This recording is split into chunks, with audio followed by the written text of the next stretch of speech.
In April of the year 2000, 49-year-old Janet Acosta was living in Miami, Florida, and working as a production supervisor for the Miami Herald newspaper. Janet Acosta, a 49-year-old supervisor at the Miami Herald, took a break from her busy day to read a book inside her maroon van at the Japanese Gardens in Miami. Michael Anthony Tanzi, he was convicted of abducting a 35-year-old Janet Acosta while she was on her lunch break in Miami. A peaceful lunch break turned into a nightmare. Janet Acosta never returned to her desk that April afternoon in 2000. Her van was gone. Her life stolen. What followed was a multi-county manhunt, a shocking confession, and a death sentence that's now, 25 years later, about to be carried out. It began with a simple question, a stranger asking for a cigarette. Seconds later, Janet Acosta was violently forced into her own van. Her kidnapper, Michael Tanzi, was a drifter fleeing murder accusations in Massachusetts. Over the next few hours, he bound her, robbed her, and sexually assaulted her. As he drove south toward Key West, he used her bank cards, planned a new identity, and knew one truth: Janet could not be left alive. On a quiet stretch of Blimp Road in Cudjoe Key, he ended her life by strangulation, then dumped her in the marsh. Tanzi strangled Acosta until she died. He then hid her body in a secluded wooded area, hoping no one would find it. On Florida's death row, Michael Tanzi's story shifted from brutality to mental illness. His defense painted a picture of lifelong struggles: bipolar disorder, trauma, sexual disorders, and homelessness. Psychiatrists testified to his polysubstance abuse, PTSD, and paraphilic conditions. But the brutality of his crime stood in the way of mercy. Year after year, appeals were filed, and year after year, they failed. Until now, when the clock finally runs out. Dr. Vickery, a psychiatrist, provided testimony indicating that Tanzi is diagnosed with bipolar disorder, substance use disorder, paraphilic disorders. April 8th, 2025. A date now circled in red ink on the walls of Florida State Prison. Governor Ron DeSantis signed the warrant. The state has set the machinery of death in motion. Michael Tanzi will be the third man executed in Florida this year. No more delays, no more appeals. In the hours before execution, death row quiets. Michael Tanzi's last meal is requested. His final words, if spoken, will echo through that chamber. Victim impact statements, long buried under grief, may now be heard. For the family of Janet Acosta, it is not about revenge. It's about a life stolen, a hole never filled. This will be the third execution in Florida this year. According to reports, Michael Anthony Tanzi had cried when the judge issued the death sentence. As Tanzi's execution nears, debate flares up again. Is this justice or is it vengeance? Some Floridians call for swifter executions. Others question capital punishment entirely, especially for the mentally ill. But for Janet Acosta's loved ones, this isn't theory, it's reality. And it's taken 25 years to arrive. I mean, they've already executed one prisoner this year in Florida, which was James Dennis Ford, and now the next one will be Edward Thomas James, and then in April, Michael Anthony Tanzi. Witnesses to the execution will see a man once feared, now strapped down, silent. Some will say, justice was served. Others will leave unsettled. One life ended another in terror. Now the state takes one more. The cycle complete, but never clean. Take care and bye for now. Michael Tanzi's name will fade from headlines. Janet Acosta's family carries her memory. What remains is a reminder: justice is slow, but final. And behind every execution is a life once lived and lives forever altered. In the shadows of America's justice system lies a story that terrorized 4 states and now nears its end. Mikal Mahdi, once a troubled teen lost in a system of neglect and confinement, became a ruthless fugitive whose name is now etched in South Carolina's death row. But what drove him to cross that line, and how will his story end? The story of Mikal Mahdi is one of violence, tragedy, and ultimately, destruction. Uncle Mahdi is scheduled to die on Friday, February 11th. Michael Mahdi's lawyers are asking for the stay, citing years of abuse at home and over 7,000 hours of solitary confinement. It began with a stolen gun, a quiet can of beer, and a chilling stare.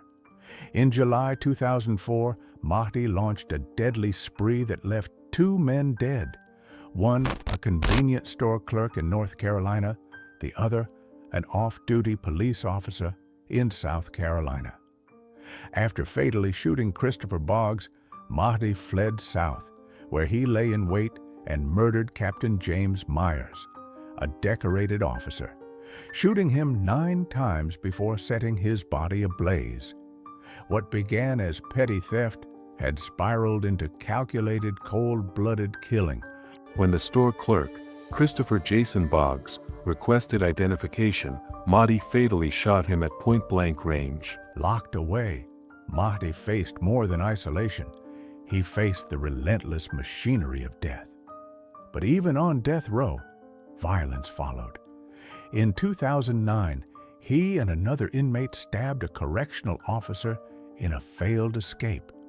His legal team filed appeal after appeal, arguing he was shaped by trauma, not evil.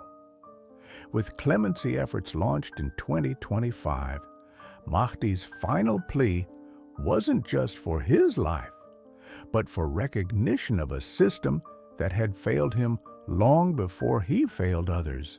Mahdi and Alan took metal strips from air ducts and made makeshift knives. They then approached Officer Nathan Sasser. Time ran thin. With clemency denied, a court order was issued. April 11th, 2025. The date etched in ink, sealing Mahdi's fate. His name joined the growing list of those executed since South Carolina resumed capital punishment. The countdown had begun. The state offered 3 choices: lethal injection, electric chair, or firing squad. Mahdi had until March 28th to decide.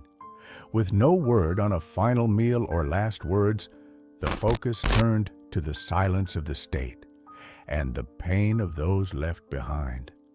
For the family of Captain Myers, justice was overdue.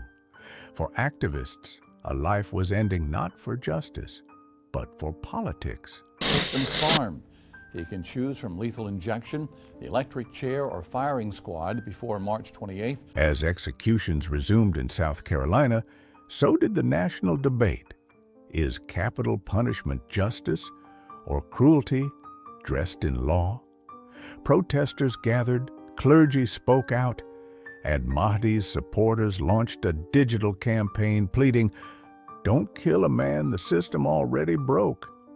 But Governor McMaster remained silent, unmoved by over 1,600 petition signatures. Few have seen death like Jeffrey Collins. A reporter who witnessed 12 executions, Collins described the chamber as silent, tense, human. One inmate cried. Another locked eyes with each witness. He remembers Mahdi's case too. The judge made the call, not a jury. And Mahdi's defense? Just 2 witnesses. No family, no context, just a fast path to death. Prosecutors called nearly 30 witnesses before the judge. Mahdi's defense called 2. And neither of those witnesses were a family member. Justice demands accountability, but must it demand death? Mikal Mahdi's story is one of pain, rage, and silence, from a boy failed by systems to a man sentenced by them. As another execution nears, South Carolina and America must ask, are we preventing violence or perpetuating it? In the end, what we do in the name of justice defines us all.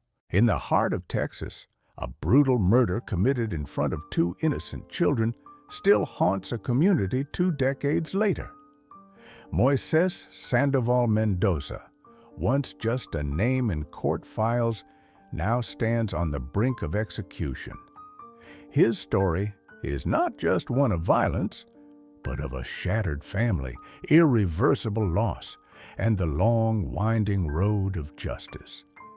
As his execution date nears, we look back at a crime that Texas will never forget.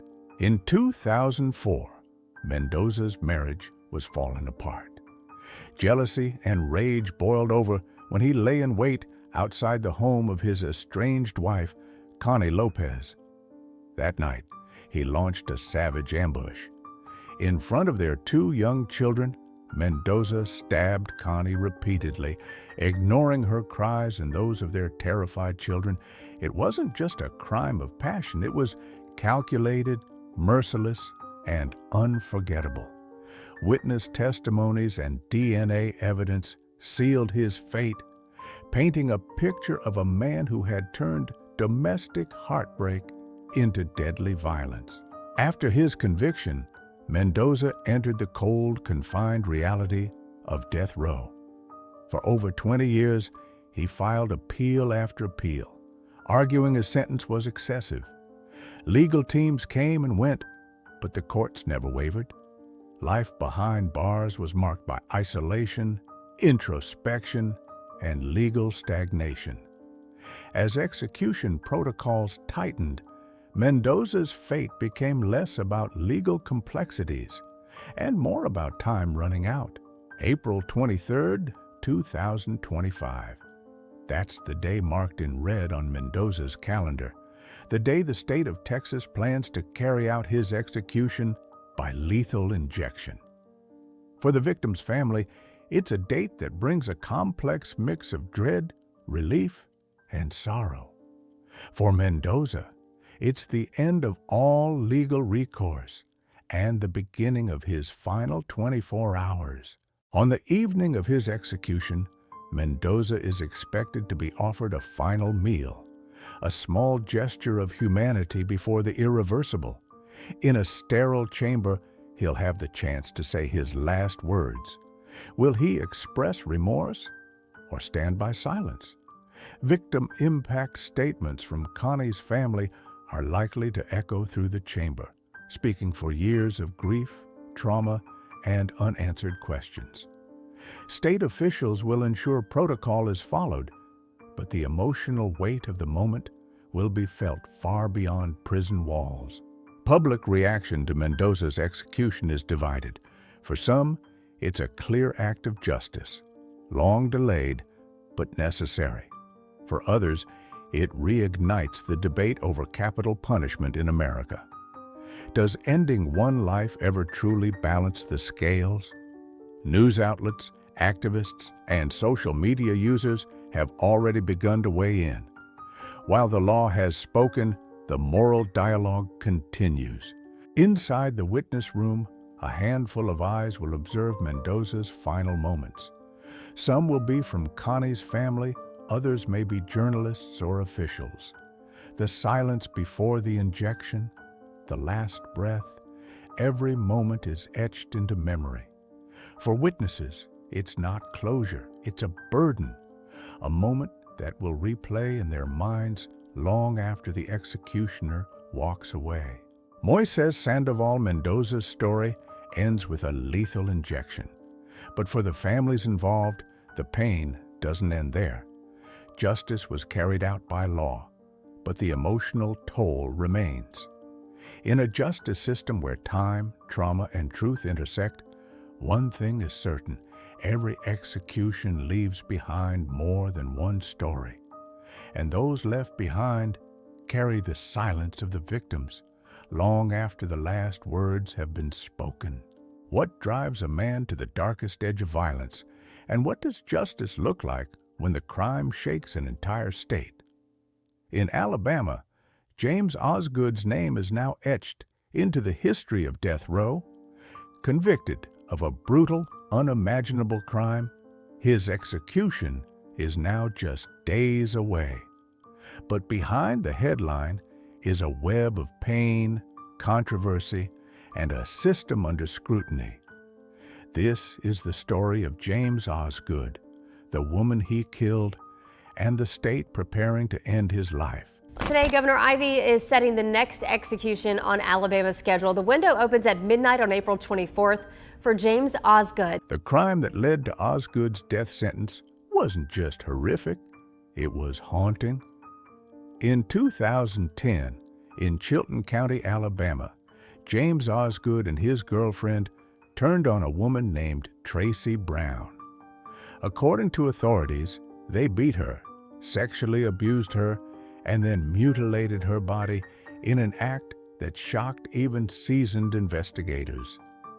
The brutality of the crime and the apparent premeditation made the case stand out in Alabama's courts. Prosecutors pushed for the ultimate punishment, and they got it. But while the crime was clear in its savagery, the process that followed would raise its own questions about justice, conscience, and consequences. Since his conviction, James Osgood has spent over a decade on Alabama's death row. Like many inmates, he's lived in solitary confinement, 24 hours a day in a cell the size of a bathroom. Legal appeals came and went. Each one was a shot at delaying the inevitable, and each one failed. But even as the clock ticked down, opposition grew, not just from activists, but even from jurors and lawmakers questioning the system's fairness. Now, the clock is ticking. The execution window opens at midnight on April 24th. James Osgood's name is etched onto the state's official schedule, and Alabama's execution team is preparing for a lethal injection that will end his life before dawn breaks. On execution day, Osgood will be offered a final meal of his choosing, a ritual both morbid and symbolic. He'll be given a chance to speak final words. In past executions, some inmates asked for forgiveness. Others stayed silent. But perhaps most emotional are the statements from the family of Tracy Brown. For them, this isn't just punishment, it's closure. Officials will then confirm his time of death. Another chapter closed, another life ended. As Alabama prepares for Osgood's execution, the public is divided. Proponents of capital punishment say justice demands a life for a life. But critics argue that the system is flawed, sometimes sentencing innocent people or allowing bias to seep in. A new bill in Alabama seeks to make it harder to impose the death penalty, requiring unanimous jury votes, something Osgood's case is now a symbol of. Among the witnesses to executions are not just officials, but sometimes those who sat on the jury. May Puckett, a juror in a 1994 death penalty case, now advocates for change after believing she helped convict an innocent man. Her emotional testimony before lawmakers reminds us that executions don't just affect the condemned, they echo into the lives of everyone involved.